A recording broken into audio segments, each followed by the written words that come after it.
Subscribe now and press the bell icon. Never miss an update.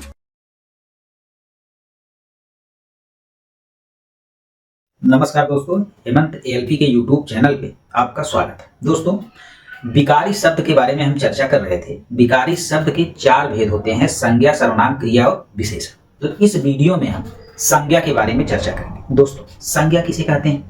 कहीं पर भी संज्ञा नाम आए, संज्ञा तो संज्ञा का तात्पर्य ही नाम होता है। मतलब संज्ञा कहीं पे आए तो उसका मतलब नाम। किसी व्यक्ति का नाम है तो भी संज्ञा है, किसी वस्तु का नाम है तो भी संज्ञा है, और किसी स्थान का नाम है तो भी संज्ञा है।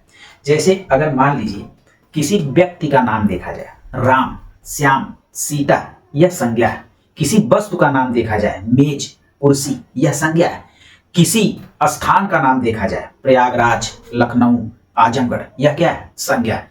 लेकिन दोस्तों, इसी में एक और चीज आती है, किसी भाव का नाम, तो वह भी संज्ञा होती है। जैसे लिख धन आवट, लिखावट।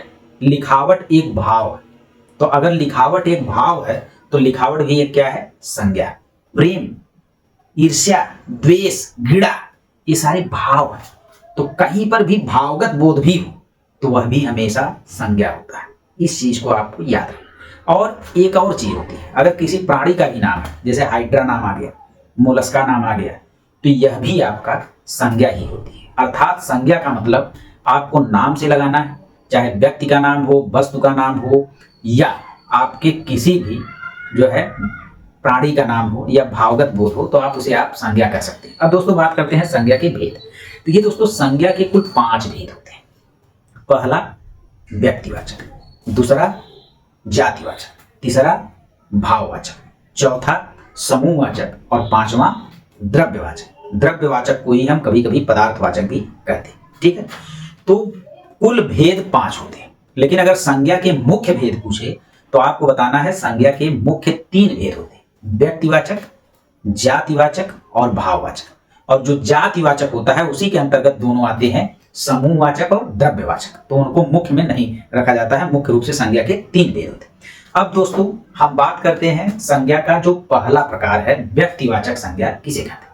दोस्तों, व्यक्तिवाचक संज्ञा में व्यक्ति आ रहा है। तो व्यक्ति का मतलब यह है जब किसी एक चीज की बात हो, किसी एक चीज की जब भी बात होगी जो संख्या में एक हो। जैसे अगर बात हो जाए हिमालय, तो हिमालय संख्या में कितना है? 1 है। अगर गंगा नदी की बात हो जाए, गंगा तो संख्या में कितनी है? 1। अगर राम की बात हो जाए तो राम भी संख्या में क्या है? 1। तो कुल मिला मिला के यह बात आपको याद रखनी है कि जिस शब्द से किसी एक व्यक्ति या एक वस्तु या एक स्थान का बोध हो उसे व्यक्तिवाचक संज्ञा कहते हैं। जैसे मैंने बता दिया कि जो संख्या में 1 हो वही व्यक्तिवाचक होगा। जैसे हिमालय संख्या में 1। ठीक है दोस्तों, अब सुनिए ध्यान से। उदाहरण क्या होंगे व्यक्तिवाचक संज्ञा के? देशों के नाम: भारत 1, पाकिस्तान 1, चीन 1, अमेरिका 1। किसी भी देश का नाम आ जाए व्यक्तिवाचक संज्ञा होगा। व्यक्तियों के नाम, किसी भी व्यक्ति का नाम, राम 1 होता, श्याम 1, राहुल 1, सीता 1, गीता 1, संख्या में 1, मतलब व्यक्तिवाचक संज्ञा। अब दूसरी बात देखिए, दिशाओं के नाम। दिशाओं के नाम: उत्तर, दक्षिण, पूरब, पश्चिम। उत्तर दिशा सिर्फ 1, दक्षिण दिशा सिर्फ 1, पूरब दिशा सिर्फ 1 है और पश्चिम दिशा सिर्फ 1।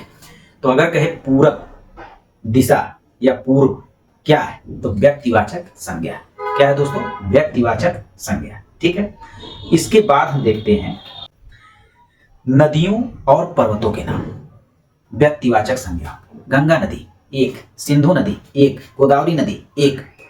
पर्वतों के नाम: हिमालय पर्वत, सतपुड़ा पर्वत, विंध्याचल पर्वत, सारे पर्वत 1 है। ठीक, जो जिस भी पर्वत का नाम लिया जा रहा है वह पर्वत सिर्फ 1 है, इसलिए व्यक्तिवाचक संज्ञा। नगरों, चौकों और सड़कों के नाम: किसी भी नगर की बात करिए, किसी भी नगर की, जैसे आप इलाहाबाद की बात कर दीजिए, लखनऊ की बात कर दीजिए, गोरखपुर नगर की बात कर दीजिए, यह संख्या में 1 है, इसलिए यह क्या होगा? व्यक्तिवाचक संज्ञा होगा। ऐसे किसी भी चौक, चांदनी चौक की बात कर दीजिए, चांदनी चौक सिर्फ 1 होगा, तो यह भी आपका व्यक्तिवाचक संज्ञा। ऐसे ही किसी भी सड़क का नाम ले, किसी भी सड़क, NH7 कहीं पे लिखा रहे, NH44 कहीं पे लिखा रहे, आपको तुरंत जान जाना है कि यह व्यक्तिवाचक संज्ञा का उदाहरण है। पुस्तकों और समाचार पत्रों के नाम, कोई भी पुस्तक, महाभारत संख्या में 1, रामायण संख्या में 1, गीतावली संख्या में 1, अमर उजाला संख्या में 1, हिंदुस्तान, ठीक, द हिंदू, किसी भी अखबार का नाम ले लीजिए या किसी भी पुस्तक का नाम ले लीजिए, वह व्यक्तिवाचक संज्ञा ही होगा। दोस्तों इसके बाद दिनों महीनों के नाम, सोमवार, मंगलवार, बुधवार संख्या में 1, जनवरी, फरवरी, मार्च संख्या में 1, चैत, बैसाख संख्या में 1, तो आपका क्या हो जाएगा? व्यक्तिवाचक संज्ञा।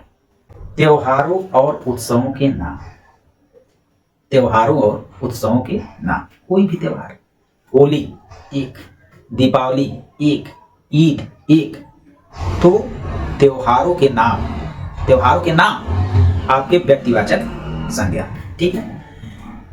त्योहारों के अलावा उत्सव, मतलब सैफई उत्सव, गोरखपुर महोत्सव, आजमगढ़ महोत्सव, ये सारी जो महोत्सव होते हैं वह भी व्यक्तिवाचक संज्ञा, ठीक है। इसके बाद दोस्तों देखिए समुद्रों के नाम, अगर कोई हिंद महासागर कह दे संख्या में 1, प्रशांत महासागर कह दे संख्या में 1, सार्गैसो सागर कह दे संख्या में 1, तो ये सारे सागरों, महासागरों के नाम भी, समुद्रों के नाम भी जो है आपके क्या होंगे? ये सब होंगे आपके व्यक्तिवाचक संज्ञा। लेकिन दोस्तों अगर कह दे समुद्र शब्द क्या है, तो समुद्र पूरे जाति का बोध करवा रहा है। समुद्रों के नाम व्यक्तिवाचक होंगे लेकिन समुद्र शब्द जो होगा वह पूरे जाति का बोध करवाएगा, तो समुद्र शब्द जातिवाचक होगा। त्योहारों के नाम व्यक्तिवाचक होंगे लेकिन त्योहार शब्द अगर कह दे तो सारे त्योहारों का बोध करवाएगा, त्योहारों की जाति का बोध करवाएगा, तो त्योहार शब्द जातिवाचक हो जाएगा। तो इसलिए आपको ध्यान देना है कि उसका नाम रहना चाहिए, ठीक।